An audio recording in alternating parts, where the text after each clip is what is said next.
Welcome, everyone. This is All Minus One Story Time with Bill, continuing with The Great Reset by Klaus Schwab. We're in section 1.2.1, The Economics of the Coof. All right, guys. So, I gonna keep going with this, and hopefully we can get through this. Maybe by the end of the month. We'll see if I'm consistent with it. Maybe I'll do more than once a week with it. As the Thursday Storytime segment will be on the Nihilism by Sephram Rose. In any case, let's get into the meat and potatoes of this thing. So we are on the second part of of the first chapter. However, this is delineated. Our contemporary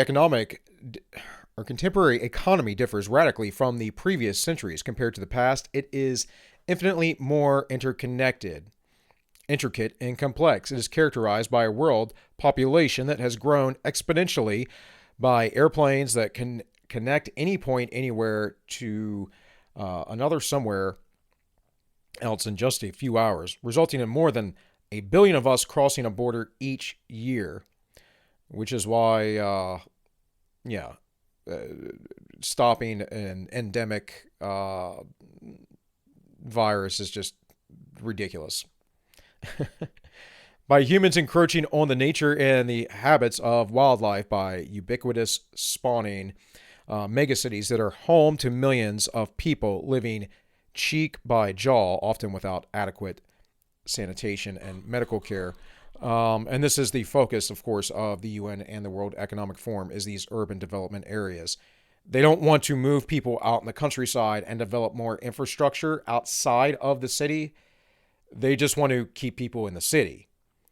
So it would make more sense to expand people outward, give people more space, have people be more self-sufficient. But that's not the plan. The plan is keep everyone close and see how we can build up and maintain the city, leave the countryside alone. Therefore, it will be taken over again by Mother Earth and Mother Nature, and everything will be joyous.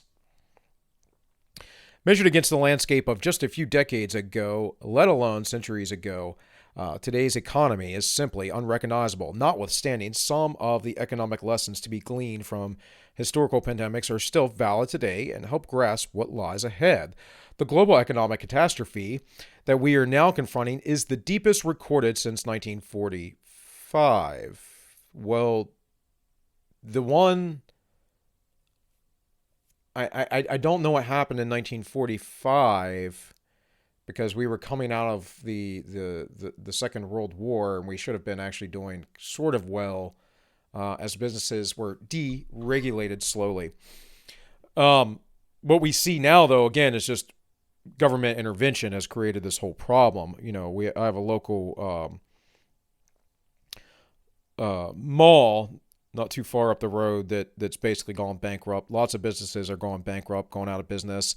I think JCPenney's was one of them, which is an interesting story because JCPenney himself had a very long history of failure and finally hit success.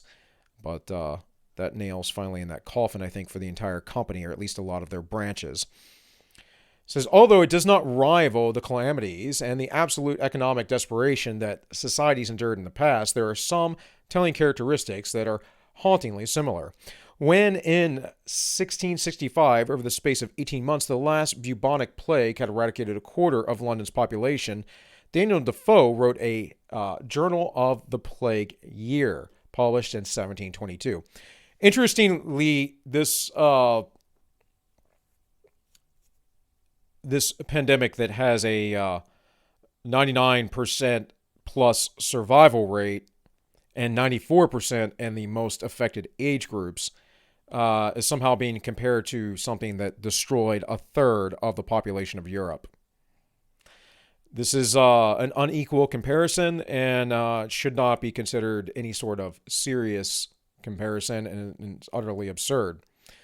All trades being stopped, employment ceased, the labor and by that the bread of the poor were cut off. Again, a good reason why you should be in the countryside, folks, and not in the city where you're dependent upon everybody else. And at first, indeed, the cries of the poor were most lamentable to hear. Thousands of them, having stayed in London till nothing but desperation sent them away. Death overtook them on the road, and they served for no better than the messengers of death. Defoe's book is full of anecdotes that resonate with today's situation, telling us how the rich were escaping to the country. Well, guess what, folks? Today, everybody is rather rich. Even the really poor folk in the United States. You guys live way better than people who live in third world countries who are poor. Trust me. You have air conditioning, you have TVs, most of you have vehicles or some sort of form of regular transportation where it's not manpower like a bike or you're walking everywhere. Now, in some cases it is, but again, I don't think you realize how good you got it comparatively. One of the criticisms I have of Tim Pool, who often says, oh, with poverty, we're comparing it, well, poverty's relative. No, poverty's not relative. That's a leftist opinion. Poverty's not relative at all. Poverty's like, do you have clean drinking water? Do you have like good basic sanitation? Can you go use the toilet? Can you flush? A lot of nations that are first world nations, industrialized nations, don't have good plumbing. You can't flush toilet paper. Do you have basic amenities to survive and not have to worry about your survival because of things like lack of food and exposure to the elements? That, my friends, is poverty. If you don't have those bases covered, you're impoverished. Most people who are in the U.S. that are impoverished choose to be, or they have some sort of mental illness or some sort of mental, like intellectual deficiency. It's not a common thing. And most people choose that lifestyle. Some of them make bad choices that put them there as well. The Brookings Institute, as Ben Shapiro likes to bring up often, says, don't have a child out of wedlock, graduate high school, and get a job and keep it. And basically, your chances of living in poverty are nil. So what are we talking about then with poverty in the United States? We're talking about people don't have as much as their neighbor.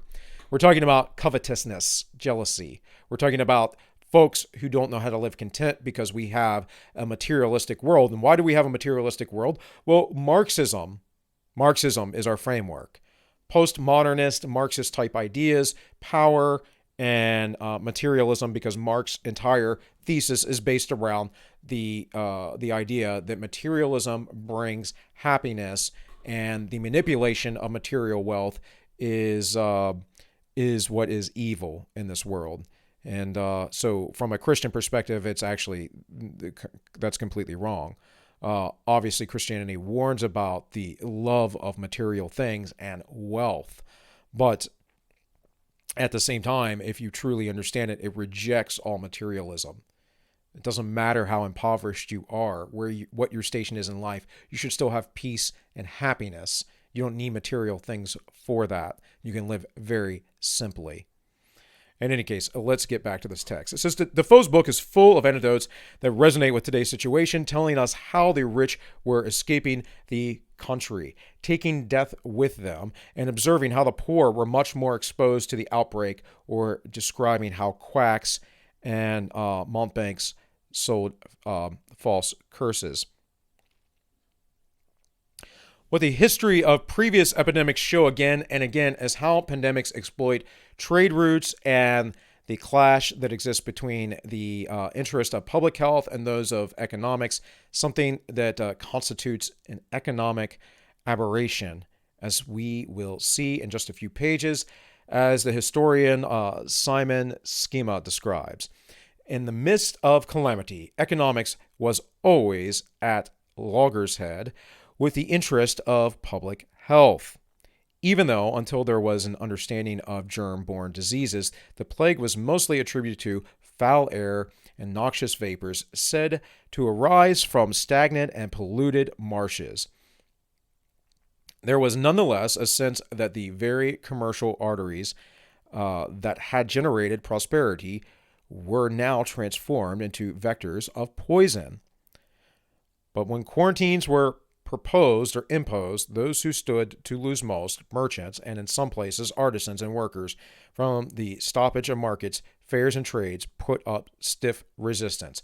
So what is he doing now? What is Klaus Schwab doing? He's saying, oh, well, during the bubonic plague, when a third of Europe was destroyed, nearly half, the people who were rich and had money, the artisans and the merchants of the day, because remember, this happened, essentially, the plague happened toward the fall of Rome, the breakup of the Roman Empire, the split between the East and the West, and then it happened again during the Middle or Dark Ages, where there was a lot of transition between governments and there wasn't a lot of technological growth in the European Western world.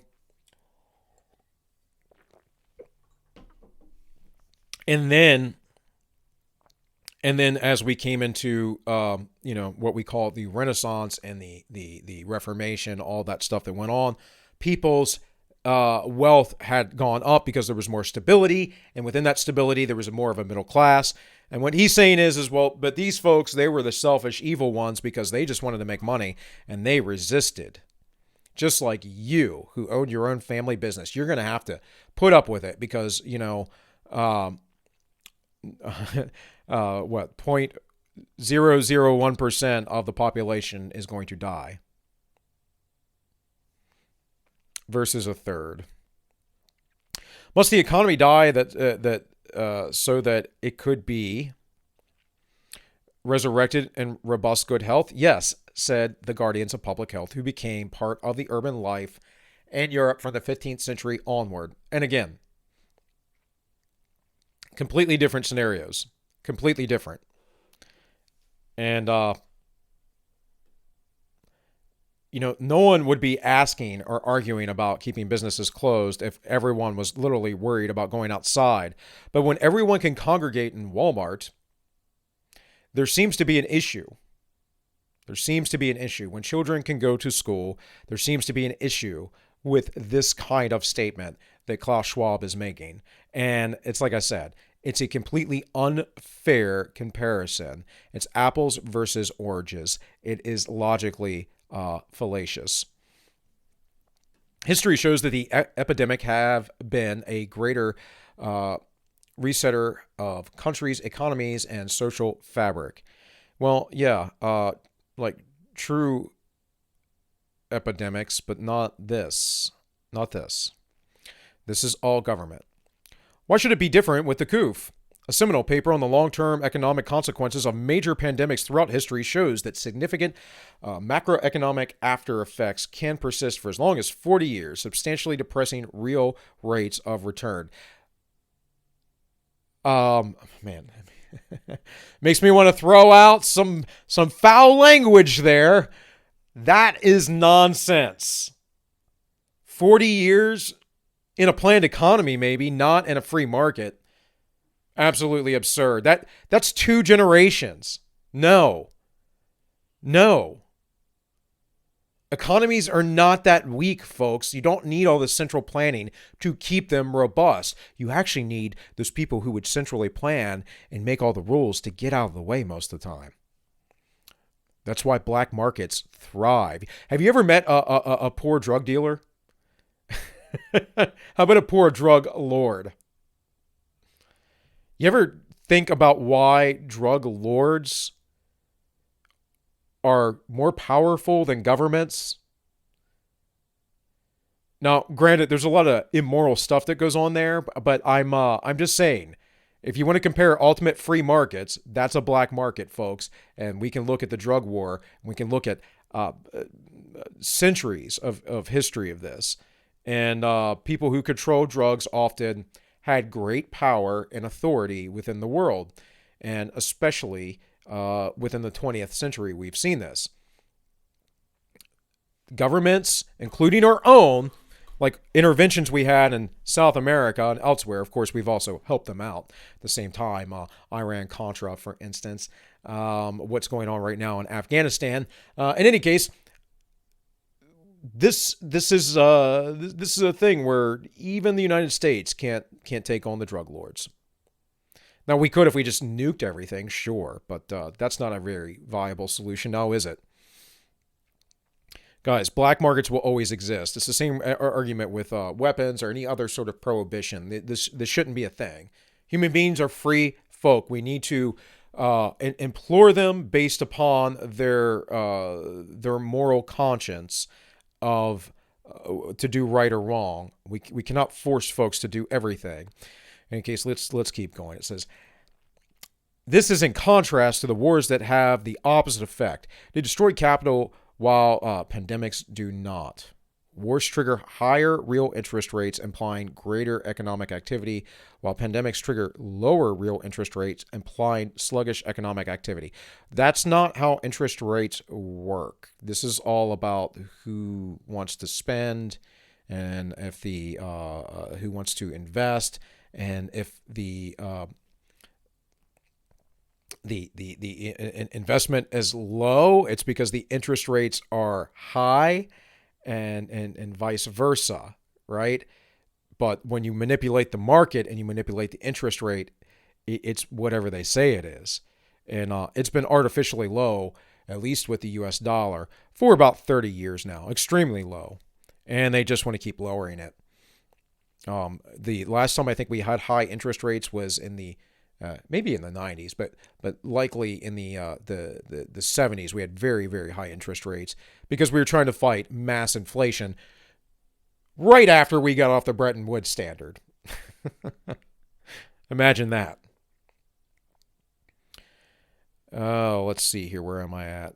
In addition, consumers tend to react to the shock by increasing their savings, either because of new precautionary concerns or simply to replace the wealth lost during the epidemic. On the labor side, there will be gains at the expense of capital, since real wages tend to rise after pandemics. Why would this happen, though, when you're inflating the money supply? Oh, because you're restricting the market, the job market. That's the only reason why. Because you're restricting the pool of workers that can go out in the type of jobs. I don't think real wages will go up. In fact, we were seeing real wages go up under Trump. The average household, I think, went up $5,000 during his presidency versus the less than $200 that it went up in the 16 years prior under Obama and Bush.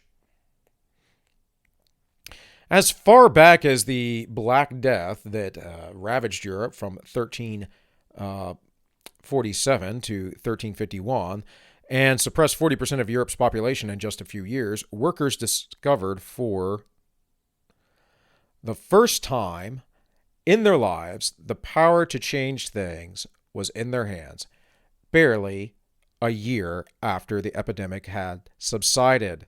Textile workers in Saint Oram, a small city in northern France, demanded and received successive wage rises. 2 years later, many workers' guilds negotiated shorter hours and higher pay, sometimes as much as a third more than their pre-plague levels.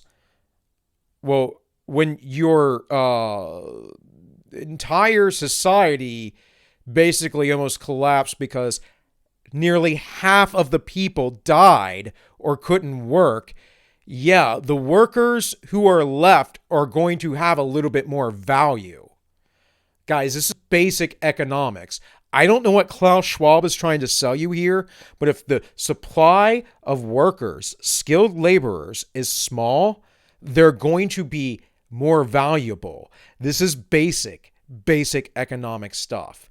But Schwab seems to be a Keynesian and, believes in all this leftist centralized control economy nonsense that always leads to massive inflation and impoverishment of the people.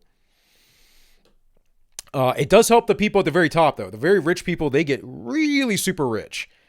So it's at the expense of everyone else.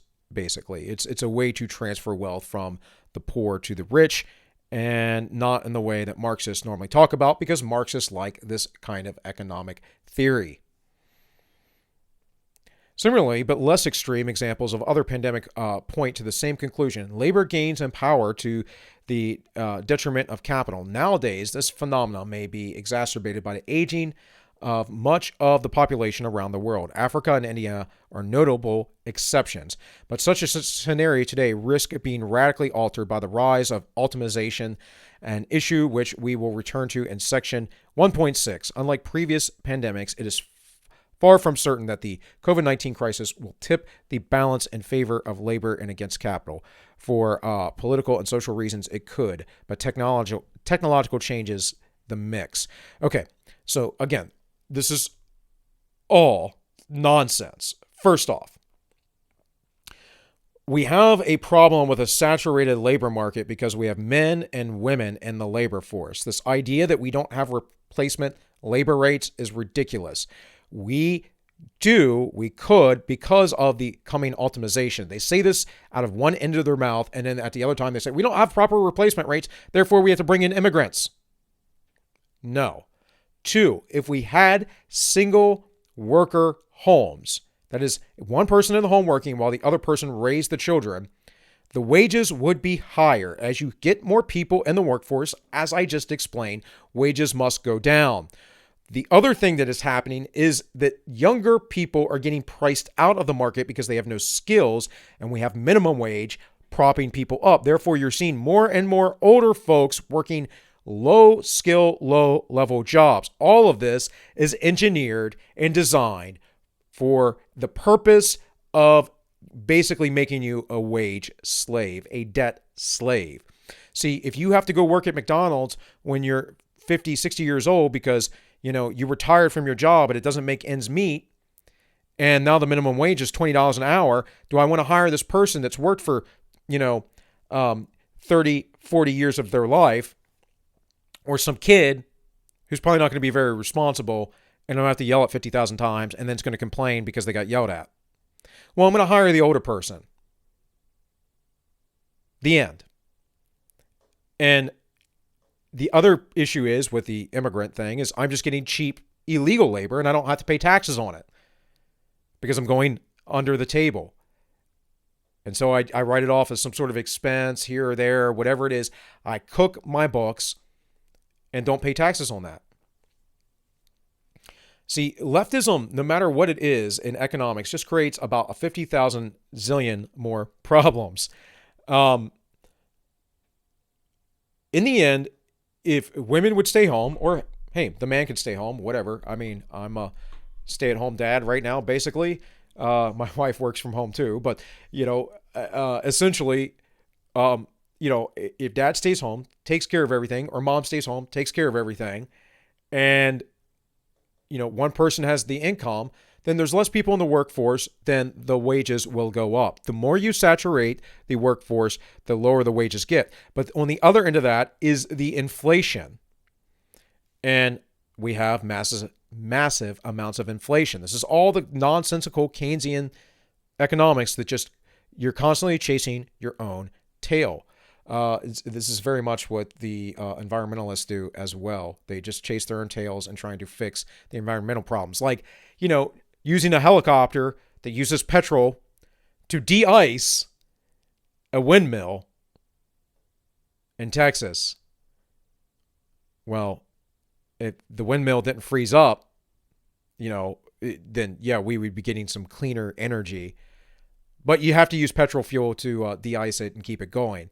So it's like, where are the trade-offs on the back end? What are you actually doing that's green? And it's the same with the economy. It's just this constant loop of the prices get more expensive, the money gets less valuable, more people enter the workforce, your labor gets less valuable, and everyone becomes a debt slave. And it's just the cycle of leftism. In any case, guys, I've run my mouth long enough. That's the end of this portion. Maybe if I have time, I'll get to this next part just to get through it later on today. But I'm going to do these by segment. So if not, maybe I'll get to it tomorrow. I have a few things I got to get done today, so a little busy with other stuff. But guys, with all that said, this has been All Minus One Story Time with Bill. We've been reading The Great Reset, and I hope you all are enjoying and will be well.